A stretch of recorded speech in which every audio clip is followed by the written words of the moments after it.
Hello everybody, long time no video, at least no John Deere related video, so time to shine.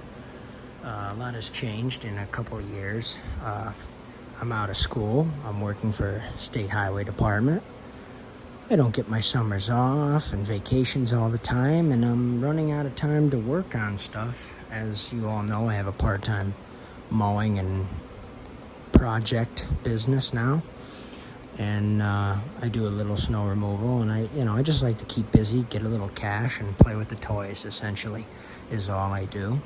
And, well, I purchased a big, expensive new toy, as I decided I really like using the equipment a lot more than I like fixing the equipment. I don't mind maintaining, greasing, oil changes, changing fittings, checking tires, keeping them clean. You know, the list goes on, changing bulbs, changing, maybe a gasket if it's something easy. But as far as ripping motors apart, I'm finding myself I don't mind having a project, but it's frustrating when it's the machine that you depend on. And between my zero turn and this tractor, the zero turn's been great, knock on wood. So without further ado, I'll run you through the attachments.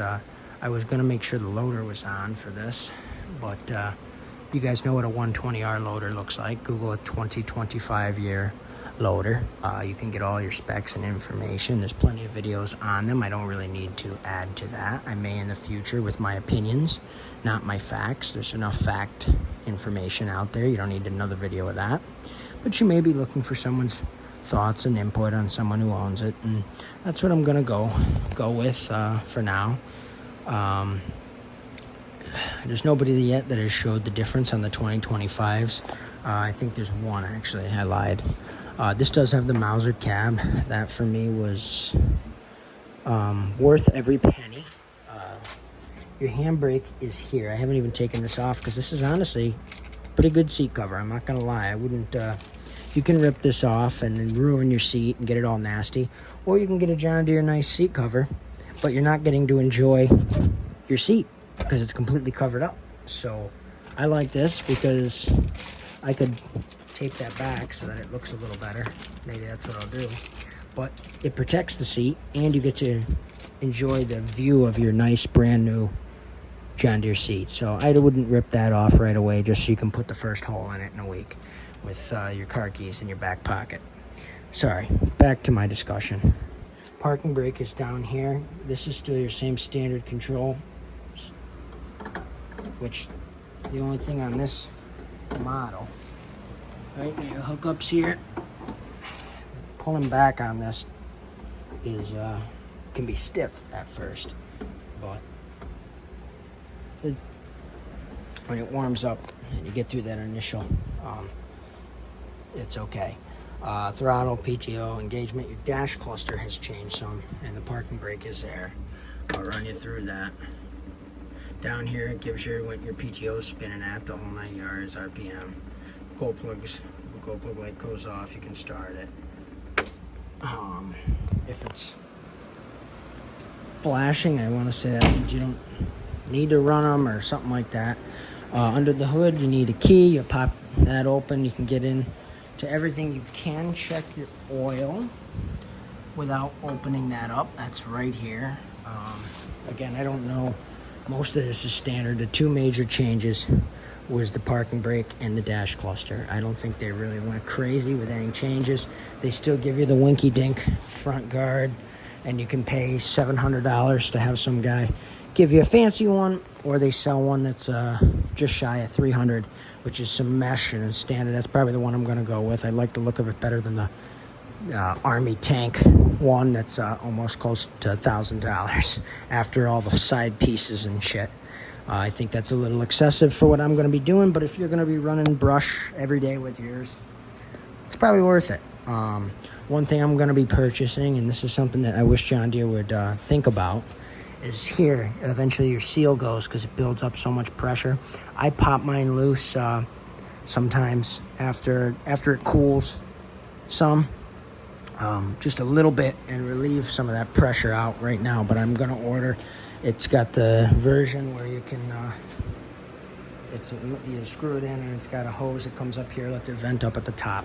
I think that's worth it. Do it right away. That's the consensus I get from all the greats like Tractor Time with Tim.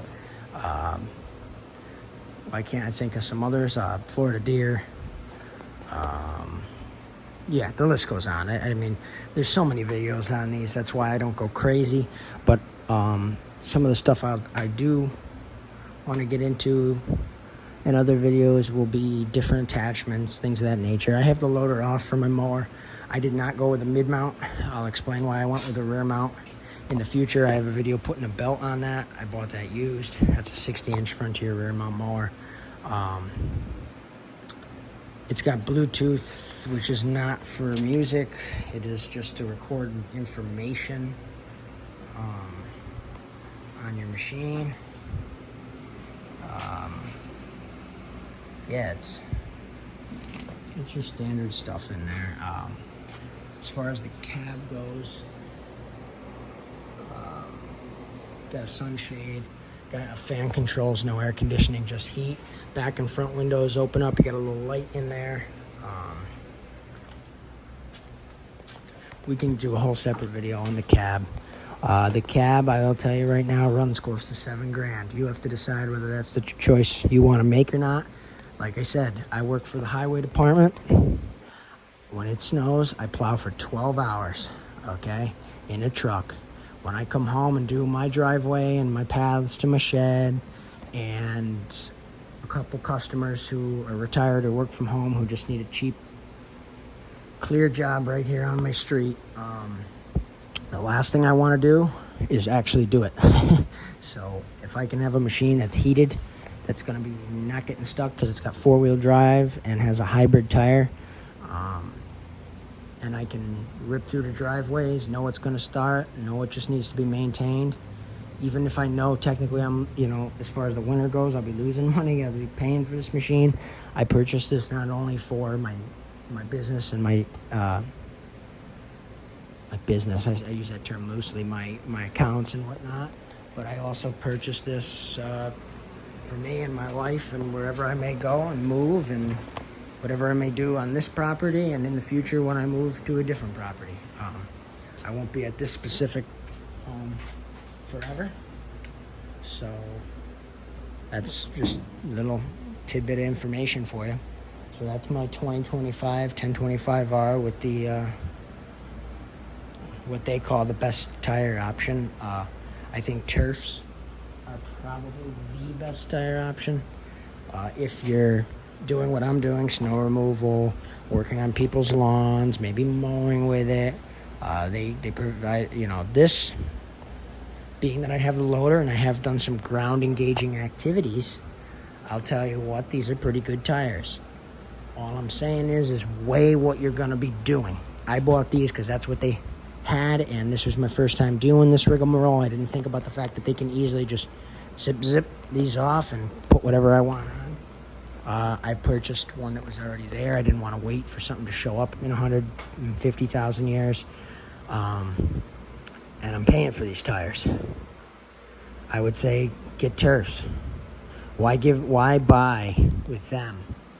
They're going to sell you them for more money than what you can get a separate rim used and put whatever you want on them online, find something cheaper. I would just get turfs. That's just my opinion. But again, if you're going to be working in the woods, rototilling, working in the mud all the time, you're going to want something like an ag tire, or what they recommend all the time to people is these, because they are the jack of all trades. And I'm enjoying them. I'm just saying, save yourself a little money. Get turfs. Run those turfs to the ground, especially if you're just maintaining your property and doing your driveway and doing odds and end jobs like I am. That's what I do on other people's properties, even, is maintain theirs, so I would say turfs. Those other tires there, the skid steer tires, they get bad reviews all across the board. They're a little better if you're going to do a lot of loader work than the turfs, probably, because the turfs will wear out with the steering. But I'm saying the turf's the cheapest tire. Go ahead, get those, and then get yourself whatever you want on Amazon or eBay. You don't get to get their name brand, best of the best Carlisles or whatever whatever these are. All LED. That is a change that I don't know when that happened, but it wasn't 2025. That is a change. Sorry, I got cut short. But that's probably good because I was starting to ramble on anyway. So there you have it. Opinions are opinions. You know the saying about that. Everybody's got one. There'll be videos to come. I have some photos of different work I've done with it on different properties. I'll make a collage of some stuff with that. Like I said, I plan on doing this just with the loader on and snowblower. I can get into, if you guys are interested, leave a comments on my thoughts on the United Ag and Turf Corporation, who I've purchased it from. I'm going to be doing stuff on the Frontier mower. I have stuff that I've already recorded that I've been meaning to get out, but I didn't because I hadn't had an initial hello to this tractor yet. So there you go. Now you've got one. And that's a wrap. So like, comment, subscribe. The initial hello to the 2025 1025R. All I'd also like to mention is most dealers have a 0% for 7 years. If you round up a little on your payments, that helps you cut it a little short so you don't get hit with it, little precautionary. And that's all I've got for you. That's what I'm taking advantage of. They're gonna build that into their cost anyway. They want you to finance. If you pay cash, you're not, in my opinion, making the deal, because they're gonna throw $3,000 back at you, okay? Or they do a little bit more money. They'll give you $4,000, I think. No, it's $3,000. They don't even offer. Some dealers will offer you a credit. They'll give you a little more money to spend with them. You know what I mean? But it has to be on a machine or an implement that's going to cost. So you can do some places like mine. It was just $3,000 cash back. Other places, $2,000 cash back and $1,000 to spend on attachments. So you can take that $3,000, because nothing's $1,000, and spend it with them. Overall, you're getting a complete insurance here too for 7 years, and you're still paying for the tractor for 7 years, so you can hold them accountable some too. You're not, so I think the financing is a better option. Why give them, when you do a bundle like this at $37,000, why give them that all up front when you can do it $500 a month and budget for it? It's not even that. I rounded up so I was finishing up early. I'm just telling you straight up what it's costing. It is going to be cheaper 4 years ago. I understand that's not the debate I'm interested in the comments. Life's getting expensive. Yes, it is. But this does have a block heater as well. Just a little tidbit that I forgot to mention. So, like, comment, subscribe. We'll have more for you, folks.